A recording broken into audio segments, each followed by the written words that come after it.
You are welcome back. You're still watching Flourishing Hub here at Church of Uganda Family TV, and today we are discussing keeping hope alive amongst the youth who are out there trying to make a life better. So keeping the hope alive in them is what Madame Patricia is telling us here. She is an experienced person, and if you missed the first session, please, you have to pay attention. We are continuing with this discussion, and we are still under the challenges that do hinder the youth from prospering. Another biggest challenge I will say that many youth are facing is in line with relationships. Now, as a counselor and one that's been supporting families, we are even seeing that this is a very big challenge. A very big challenge. A very big challenge. One of the worries that I have is because of this challenge, we are having so many broken homes, broken families, and now these families are raising broken children. Hmm? I've been to spaces where I've asked, did you actually know that today uh, people are afraid? They're afraid of even starting family or having children, and yet in the past that was something that was very easy. They're afraid of marriage. They're afraid. So one of the other big challenge that the youth are facing is the relationships, the dynamics of the relationships. Like everybody getting in there, and everyone wants to assume this role of importance, and everyone wants to step on the other. There is no respect. Look at the people that insult most on social media. Those those are the youth. Like they get into homes and it's the same thing. There is no there's no true love anymore. There's no emitima jakaluba. You hear them say emitima jakaluba. And and uh, and you I would say you wouldn't even blame them. You find those that are meant to give them the hope and show them that need them emitima tejikalubanga. They're the very ones that are living that kind of life. So it's another big challenge. And if you have a family, for example, and there's no peace, there's not going to be peace when you're out of that home. Then you're going to lose hope. And yet here we are saying, how can we support the youth to have hope? So I feel, of course, one of the things, for example, you as the host and the people that at least have such platforms, like this should continue, but we should have more. We should have more talks. Like, can we engage the youth more? These are some of the initiatives that can be done to support. Can we have them talk? Can we have them express themselves? Can we have them supported east, west, and center? You know. So yes, we have initiatives like flourishing, young and flourishing hub. You know, we are here supporting them, trying to say this, just like the Bible says, "Our to our wise is enough." You know, if they listen, those who want will take it on, and I know that they'll be better. Can we, as in schools, can we have maybe these talks given to these children? Can we empower them to actually give these very talks? Can we see to it? I'm happy with schools that have embraced peer counseling, and that is one of the campaigns I'm having. And I'm very grateful to schools where we have gone, and the children have even insisted and asked that a club, Perfect Evolvers, be started in the school so that they can evolve into the best versions of themselves. Can we have this done? When we're growing up, we'd have associations such as Glory of Virginity Movement, you know, Scripture Union. You'd have like different clubs, different organizations coming to support you as the children, unique girls, you know, and and somehow you don't see this anymore, or the agenda has changed. Can we have these conversations? But we have so many initiatives. For example, I've I've worked as the lead counselor um, for National Schools Championship, and I'm very happy for the opportunity and the work that Investors Club um, was doing on that project to support the children, to see to it that as they grow up, they have been pushed to become innovative. They've been encouraged to be job creators of tomorrow. That would mean that when they are out of school, before they get these jobs, they are already business owners. They are already pushing themselves. Can we start talking to these children? Can they understand the language of money? We have games like Smart Pesa, like Monopoly, that will help these children. Aki, this game called Aki, the games that can encourage these children to understand the language of money. Unfortunately, we don't have financial literacy in schools. That's why the youth suffer a lot with financial instabilities. You do not understand money. And I'm happy that there are so many support groups. Worship Harvest is one of those that is preaching financial literacy, that is helping. Investors Club too is pushing for clubs, financial investment clubs, so that they can be able to help the young boys and girls understand the language of money. Today you find if you gave a youth say 10 million shillings, they don't even have a plan for it yet. And yet, Right. say they've been in school. Can we trigger them to think? But Someone is given pocket money and they spend all of it at the canteen. No saving at all. And yet, you can actually save while in school.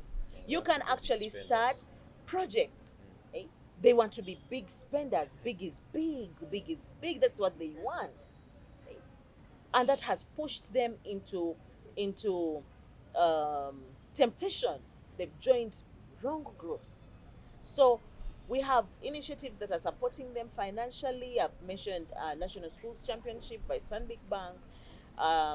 We have mental health awareness. Today, at least, we have the youth able to know that, okay, I am now in depression. They can. I go to schools and let this. me ask, are they embracing? Yes, this because I know somehow somewhere these platforms are there, but do the youth embrace such? Like I 'Cause said, it's always just a few that. like I said, half a loaf of bread is better than none. You can take a horse to the river, but you can't force it to drink. So the what could more be the challenge then?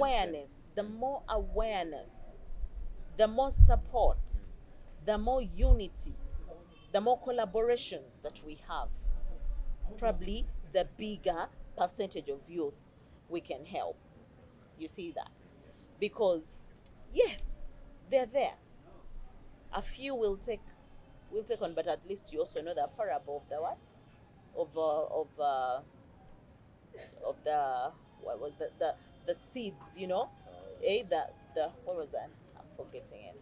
Where Jesus was talking about how there are those seeds that fell on the rock, there are those that fell on fertile ground, there are those, so it's the same story.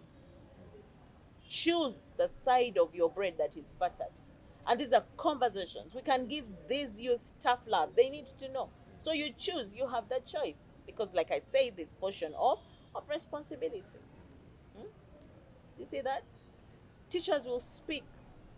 If they hear it at school and they hear it at home and they hear it at church, they hear it in the mosque, they read it in the papers, they see it on TV on such a program, guess what? Something may sink in. Yes. You see that? But I know that even if we got 10 on board, tomorrow we got 20, that would be progress. Because even Jesus himself would say, I'll look for that one sheep. I'll look for that one.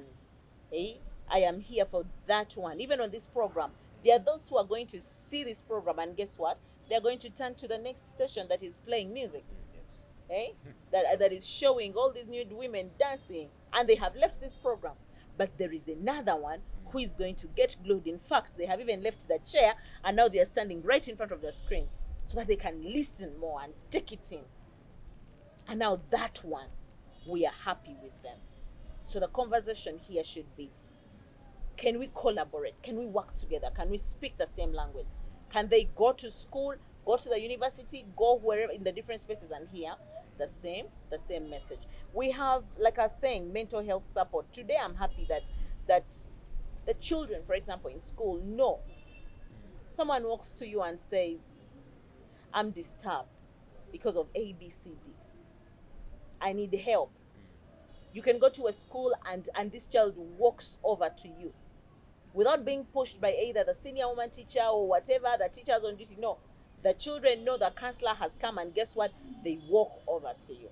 And I feel that is very good. So now they are aware. They know that it's okay. A problem shared is half solved. I can seek wise counsel. I can seek help. I can be helped before things run out of hand. And this same thing should happen. So if the counselor is talking at school, what about the parent? We are busy, yes, but what are we doing?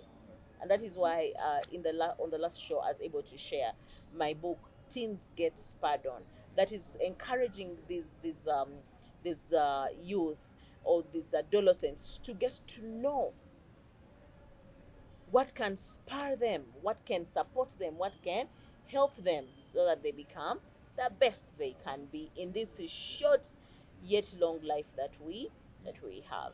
But do you think parents should also be involved in these conversations? Of course. Then where are they? Of course. Where are they? Unfortunately, some of them cannot give what they don't have. Oh. They also haven't been helped. Some of them don't even know what they should do, But I want the viewer to know that it would be seamless if we worked together. If the parents too would rather sit with the children, say, and watch such a family program, okay, instead of being on their phones or instead of being on their laptops. If you're home and you know that program is going to be aired at a time when you're home, can you gather these children and you all sit together and you watch? If you're going to church, can you walk to church or drive to church with the family instead of saying, you go to church, I'll find you. You see that? Because it takes a community. And the youth need a lot of help, because if we don't help them, they are going to raise this, when it's time for them to be parents, they are going to even be worse, and then their children will be worse than worse, and that is what is going to happen. So that is okay, so you talked about collaboration. In what ways do you think communities and maybe schools, because I understand school is where someone is groomed from, and maybe any other stakeholders can collaborate together to instill such in the youth minds? And the first way I have already given, like, speak the same language. Okay. Speak the same language. Then can we have the communities also getting on board, coming up with all these projects that can support the youth, coming up with maybe all these trainings. And guess what? When the community is organizing maybe a certain project, they can get all these other stakeholders to come on board. Okay?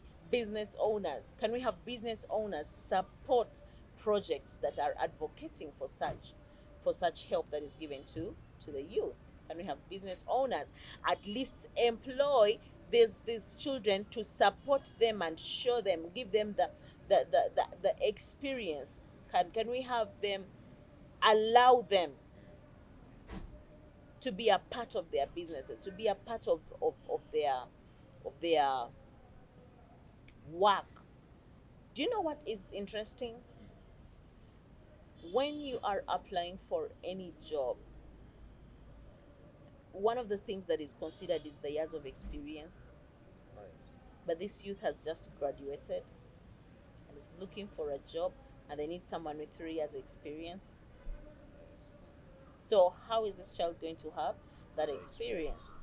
How are they going to compete favorably with someone who has been working or has been in the field for 5 years and is also looking for that same job?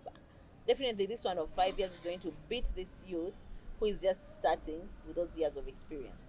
So that's why I'm encouraging. Can we push them to volunteer in some of these spaces? Can we push them to learn from the people that they have in community? Can parents, for example, support the children and take them to the different professions or professionals for guidance, for the support? The community can work together, eh? The members of that community. I'm really impressed. We have a community, I think, in Entebbe, the Akrite community. You know, I have been invited on several occasions, and guess what? You find it's such an organized community. Their children are in the holidays are all gathered and encouraged and given all these skills and given all these sessions and given all these opportunities. And then you'll find such a community now next is going to also gather all the parents, and the parents are also going through a similar arrangement. Then you'll find maybe all the men alone, are having that. So can we have, like, all the other communities embrace something like that? Can we have people who are staying maybe around, say, Bwaise also having that? All the children in Bwaise are gathered. All the children in Muyenga, all the children in Namgongo, Nalia, Burindo, wherever. And you find we have that because we have these leaders who can actually support and bring people together to support. Can we have, all these exchanges that are done? Can we expose the youth to even opportunities that are outside just their communities? Oh, wow. That's interesting. And how can businesses also do the cooperation? Because here we're looking at majorly, we want the young person to grow up and join these businesses, and then they make themselves better somehow. So how can these businesses also come in? Because at the biggest percentage, the business will be set up and that's all. I don't think they take initiative of going out to, maybe for the case of other initiatives, but for like businesses, how do they integrate as well? I've said already, businesses can support the different forums and different projects.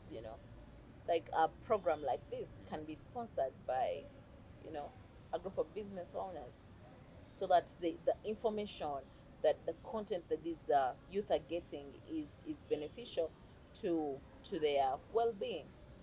Can we have these business owners also encourage and take on and have, like the mentorships for these, provide internship opportunities for the youth to come and engage and learn more, from what is happening? Can we have our business owners out there, or different business spaces come out, say, on such a program and be able to share with them maybe their journeys, how they started, so that this one who thought, I'm going to get a job and I'm going to be paid the same amount as the MD, can know that that's not how things are done. Can we have parents who own businesses to actually take their children to those businesses to see how things are done? But business owners have families, and some of the children have no clue or idea how those businesses are run. So I feel, like I said, it's a conversation that needs to be delved into over and over and over. Yeah. How can they create an inclusive society? Just like you've noted, some parents have businesses and their children do not know. So how can these young people be included in such? The young people, first of all, should make themselves, one, available. Two, they should develop character that wouldn't scare someone to bring you close. Like I'm talking about all those vices and what you fall prey to, all those vices. You, as the youth who is watching, can you develop a personality, a character? Can we have those virtues? Can we have the trust? Can we have the humility? Can we have the honesty, the integrity? Can you communicate? Can you push yourself? Can you have the resilience? Can you have the empathy? Can you have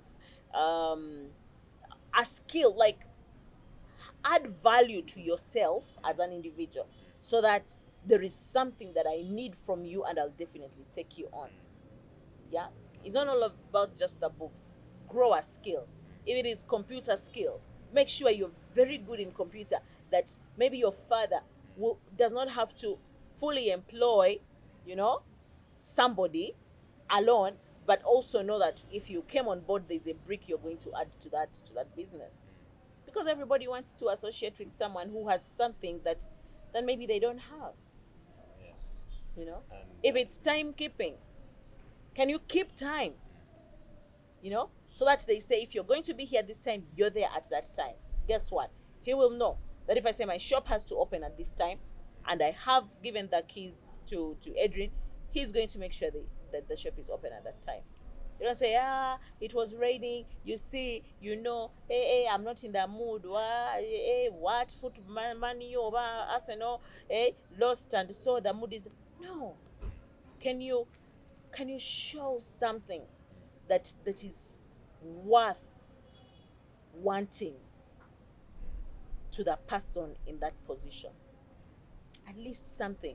Like I usually ask different people in workspaces, what would say if you left where you are, for example, if you left Family TV, what would they miss about you?